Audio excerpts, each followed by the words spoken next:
안녕하세요, 여러분. 여러분은 혹시 살면서 법원에서 보낸 판결문을 직접 읽어보신 적이 있으신가요? 아마 평생 법원 근처에도 안 가보신 분들이 대부분이실 겁니다.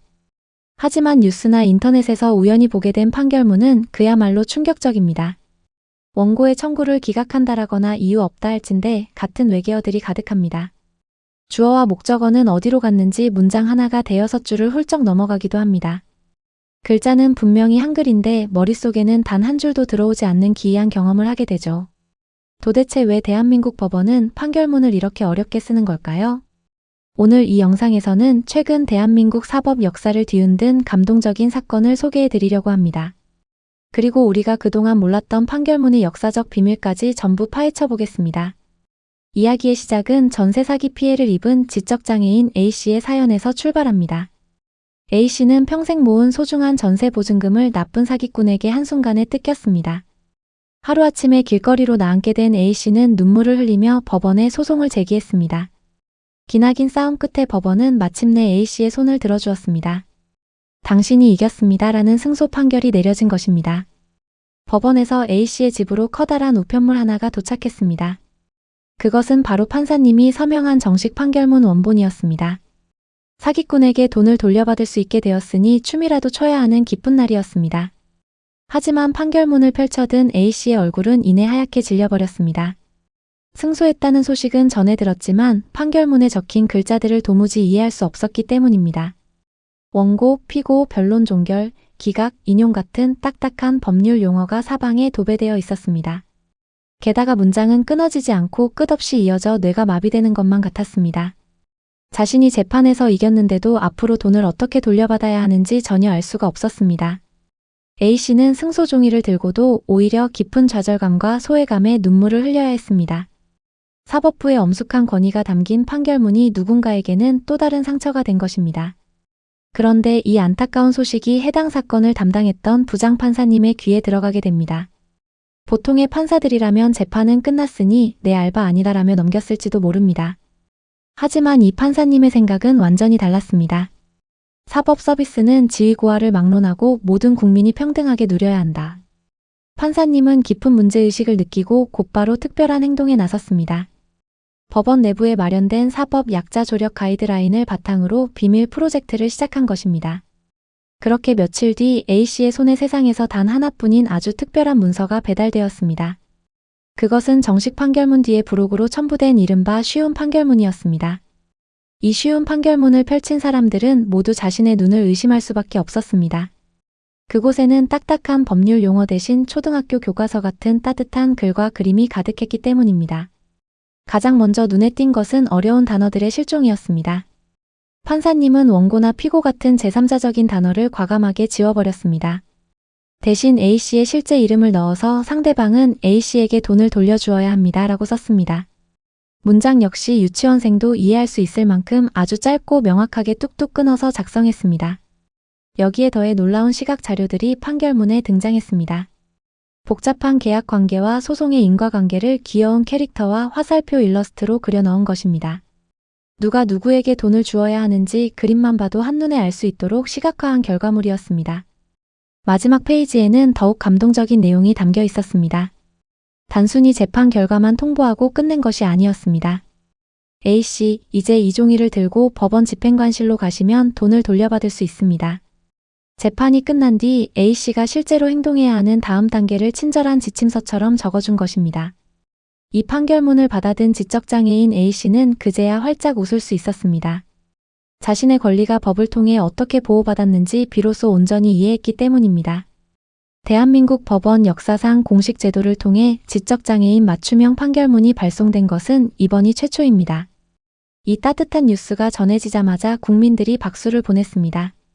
그런데 여기서 우리는 아주 중요한 질문을 하나 던져야 합니다. 왜 이런 쉬운 판결문은 진작 나오지 못했던 걸까요? 그리고 도대체 왜 대한민국 판결문은 일반 사람들에게까지 이토록 불친절한 걸까요? 그 원인을 찾기 위해 역사의 시계를 100년 전으로 돌려보겠습니다. 사실 우리가 겪는 판결문이 끔찍한 난해함은 슬프게도 일제강점기의 잔재입니다. 우리나라의 근대적 사법제도는 구한 말인 1895년에 처음 싹을 틔웠습니다. 하지만 곧바로 일제강점기가 시작되면서 일본의 소송법이 그대로 강제 이식되었습니다. 당시 일본의 법률 문장들은 철저하게 일본어식 문법 구조를 따르고 있었습니다. 해방 이후 법원은 한글로 판결문을 쓰기 시작했지만 문장 구조는 바꾸지 못했습니다. 일본어 문장을 그대로 직역한 흔적들이 수십 년간 판사들의 펜 끝에 남아 관행이 된 것입니다. 예를 들어 우리가 자주 보는 뭐뭐라 하지 않을 수 없다라는 표현이 있습니다. 이것은 일본어의 이중부정 표현을 그대로 한글로 번역한 대표적인 잔재입니다. 또한 뭐뭐라 보여진다 할 것이다 같은 어색한 피동형 문장 역시 일본어 번역투입니다. 여기에 더해 과거 판사들 사이에는 이상한 권위주의적 강박관념이 존재했습니다. 판결문의 논리를 살리려면 문장을 마침표로 끊지 않고 하나로 이어 써야 한다는 생각이었습니다. 이 때문에 문장 사이에 하며 하고 임바, 임으로를 붙여 끝없이 문장을 늘렸습니다. 과거 대법원 판례를 연구한 결과에 따르면 충격적인 통계가 존재합니다. 1940년대부터 1990년대까지 판결문의 한 문장당 평균 글자 수가 무려 394자였습니다. 책 반 페이지 분량이 마침표 단 하나 없이 단 하나의 문장으로 이어졌던 셈입니다. 이러니 판사들끼리는 논리적일지 몰라도 일반 국민들은 까막눈이 될 수밖에 없었습니다. 일제의 잔재와 법원의 권위주의가 결합하여 국민을 소외시키는 거대한 성벽을 쌓은 것입니다. 알면서도 고치지 않고 수십 년간 방치했다는 사실에 솔직히 화가 나지 않을 수 없습니다. 국민의 세금으로 운영되는 법원이 정작 국민의 눈높이를 철저히 외면해 온 것이니까요. 하지만 여러분, 절망하기에는 이릅니다. 오랫동안 굳어있던 사법부의 거대한 성벽이 드디어 뿌리째 흔들리고 있습니다. 그 중심에는 놀랍게도 우리가 매일 이야기하는 인공지능, 즉 AI 기술이 있습니다. 그동안 법원이 핑계로 삼았던 가장 큰 이유는 바로 시간과 인력의 부족이었습니다. 판사 한 명이 일주일에 처리해야 하는 사건이 수십, 수백 건에 달합니다. 이런 상황에서 판사 개인에게 판결문을 쉬운 말로 고치고 그림까지 그리라는 건 불가능에 가까웠습니다. 실제로 2022년에 한 판사님이 청각장애인을 위해 그림 판결문을 낸 적이 있었지만 일회성에 그쳤습니다. 판사 개인이 밤을 새우며 헌신해야만 가능한 기적이었기 때문입니다. 그러나 이번 지적장애인 A씨의 사건은 완전히 다른 방식으로 해결되었습니다. 사법부가 자체 개발한 쉬운 판결문 전용 AI 시스템을 본격적으로 활용한 것입니다. 판사가 작성한 정식 판결문을 AI 시스템에 입력하면 혁신이 일어납니다. AI가 단 몇 초 만에 법률 용어를 순화하고 문장을 직관적으로 쪼개어 버립니다. 심지어 판결 내용의 맥락을 분석하여 가장 적절한 사파와 화살표 그림까지 자동으로 생성합니다. 판사는 AI가 초안을 잡아준 쉬운 해설서를 검토하고 승인만 하면 끝납니다. 기술의 발전이 판사들의 업무 부담을 제로에 가깝게 줄여준 것입니다. 이제는 시간 부족이라는 핑계가 더 이상 통하지 않는 시대가 열렸습니다. 이 소식을 접한 일반 국민들이 지금 한 목소리로 외치고 있습니다.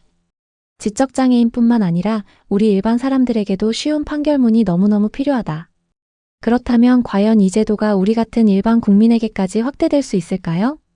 정답을 말씀드리면 네, 무조건 확대될 수밖에 없고 이미 그 길로 가고 있다입니다.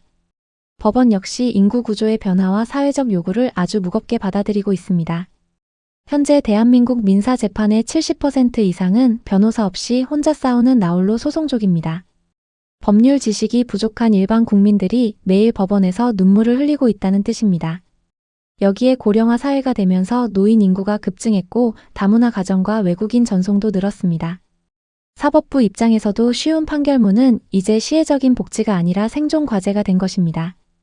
대법원은 향후 원본 판결문 자체를 뜯어고치는 모험 대신 현실적인 대안을 검토 중입니다.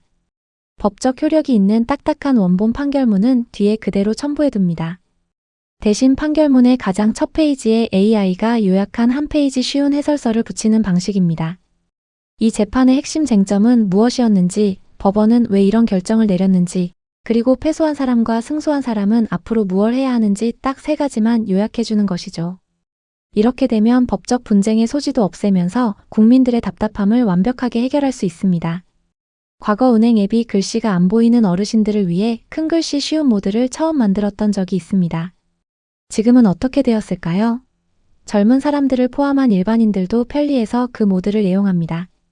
장애인과 약자를 위해 개발된 기술이 결국 사회 전체를 이롭게 만드는 보편적 복지가 된 사례입니다. 사법부의 쉬운 판결문 역시 정확히 이 과정을 밟아갈 것입니다. 지적장애인 A씨를 위해 뗀 사법부의 첫걸음은 결국 우리 모두의 알 권리를 찾는 위대한 여정이 될 것입니다. 130년 동안 이어져 온 일제의 잔재와 권위주의 관행이 무너지는 것은 이제 시간 문제입니다. 정의라는 것은 단순히 재판에서 올바른 판결을 내리는 것만을 의미하지 않습니다. 내가 왜 이겼는지 혹은 내가 왜 졌는지 국민이 명확하게 이해하는 것까지가 진짜 정의입니다. 법원 앞을 가로막고 있던 높은 글자의 성벽이 허물어지고 국민의 눈높이에 맞춘 따뜻한 사법부가 되기를 기대합니다. 오늘 준비한 이야기는 여기까지입니다. 여러분의 작은 관심이 더 나은 사회를 만드는 큰 힘이 됩니다. 시청해주셔서 감사합니다.